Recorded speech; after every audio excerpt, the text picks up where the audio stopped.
Wetin be this?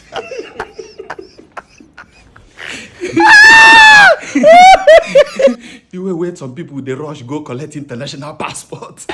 You go to say they get plan to travel next week.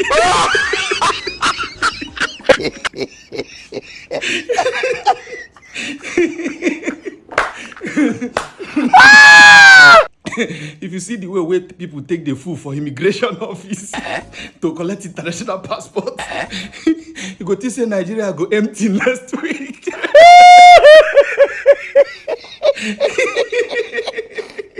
You no go know say plan no dey. Only to collect international passport, go put them for down your box.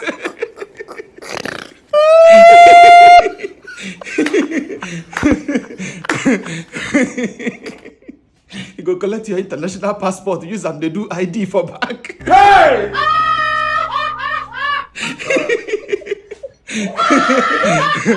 After he rush, where he was, be say some people they collect express. You see where they holler, they shout, "Can I collect my international passport within 1 week?" Only to collect and begin the renew empty international passport every 5 years.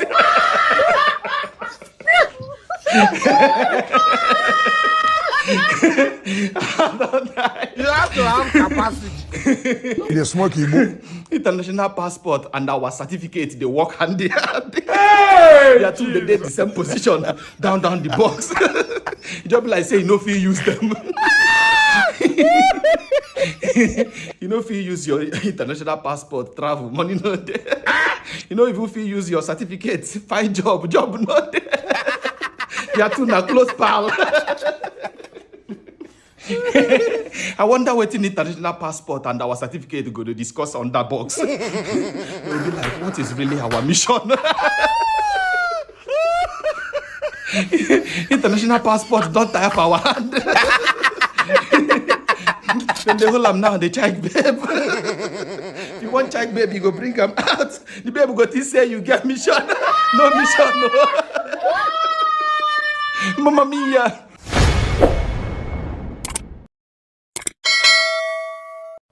Welcome back to the morning show here on Arise News. Thank you for staying with us. Trafficking of Nigerian girls into various global destinations for the purpose of engaging in prostitution continues to thrive, despite several interventions by the National Agency for the Prohibition of Trafficking in Persons. Who are behind these mindless exploitation of fellow human beings for illicit money, and why does it seem as if the laws are not being applied strictly enough to serve as a deterrent?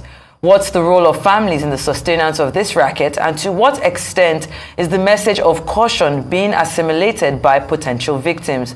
To have a clearer view on what's being done about this, we're being joined by Nancy Igbini-Jesu and Melody Igbinevo, who are two young women telling the story of their experience with human traffickers as a way of fighting this horrible societal scourge. It's good to have you on the morning show this beautiful Sunday morning. Thank you so much for being here. I think my first question to you will really just to be a quick summary of your experience and how you've made it this far. You've also spoken about the fact that even as a survivor, you're now going door to door to have conversations with different people to understand exactly what human trafficking is. So talk to us about that.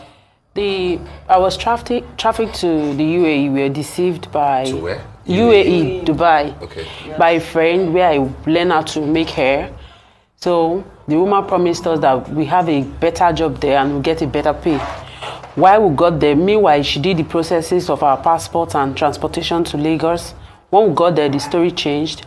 She said we should go into prostitution, which we refused. Meanwhile, a friend of mine, Imoti, who introduced me to her, she was killed. She was pushed from 25-story building down because she refused. Yes, UAE, because she refused to comply with the Arab man that wants to have sexual intercourse with her.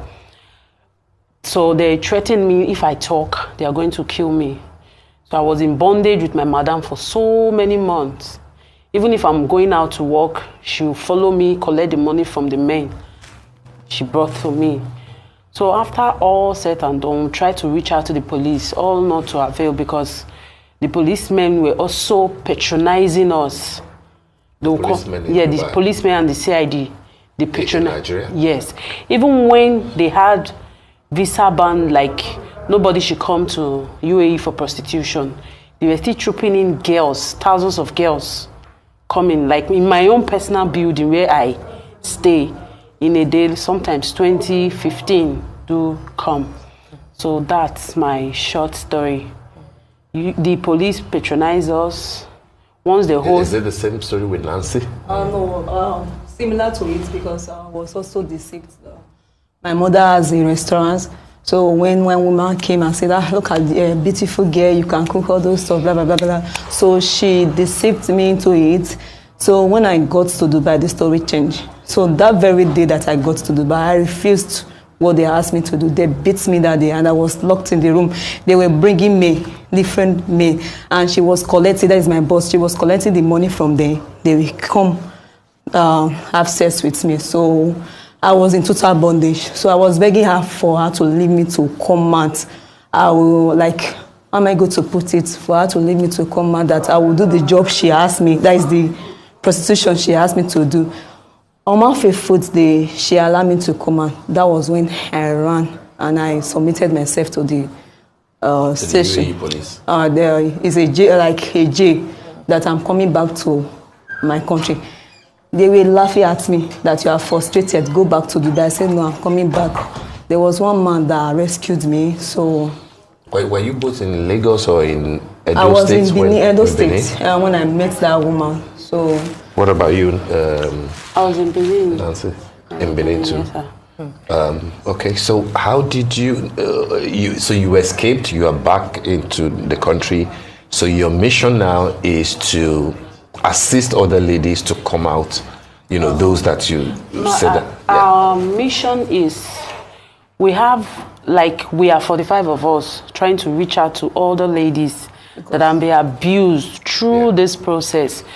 You know, it's not an easy something to just come out and speak what has happened to you, horrible things that have happened to you. Yeah. So we have victims like us, like many victims that I'm afraid to speak at, that are in pains. So many girls are in pains, they are afraid, they are ashamed to speak at. That's why we are going door to door to speak at, and to let other young girls not to fall victim.